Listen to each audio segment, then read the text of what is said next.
আসসালামু আলাইকুম। আস- সবাই কেমন আছেন? নিশ্চয়ই সুস্থ আছেন, ভালো আছেন।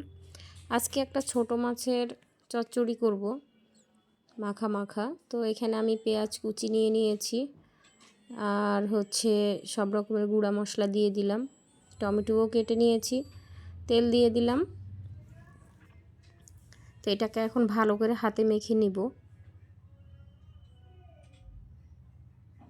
আমি এই ধরনের ছোট মাছ নিয়ে আসলে এইভাবে হাতেই মেখে রান্না করি বেশিরভাগ টাইম। আমার অনেক বেশি ভালো লাগে এটা।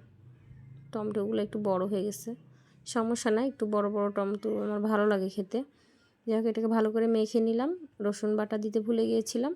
এখন রসুন বাটা আর কাঁচামরিচ, এটাকে এখন আরেকবার ভালো করে মেখে নিব।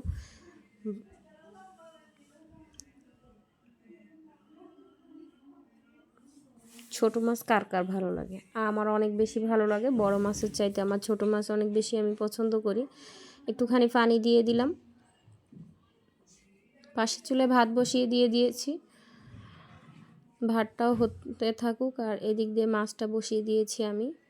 যেহেতু চুলায় গ্যাস একদমই কম, একটা আমি গ্যাসের চুলায় দিয়েছি, আর মাছটা দিয়ে দিলাম ইলেকট্রিকের চুলাতে।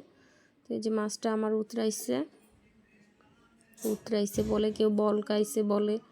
যাই হোক, আমি আমাদের যেটা মুখে আসছে সেটাই বলে দিয়েছি।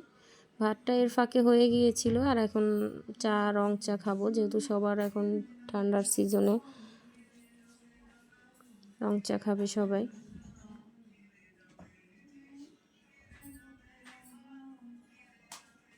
এখন মাছের ধনেপাতা দিয়ে দিলাম।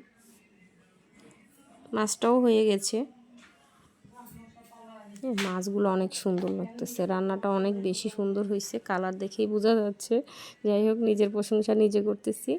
যদি ভিডিওটি আপনাদের ভালো লেগে থাকে, সবাই লাইক কমেন্ট শেয়ার দিয়ে আমার পাশে থাকবেন। সবাই সুস্থ থাকবেন, ভালো থাকবেন। আবার অন্য কোনো ভিডিওতে আমাদের কথা হবে। আল্লাহ হাফেজ।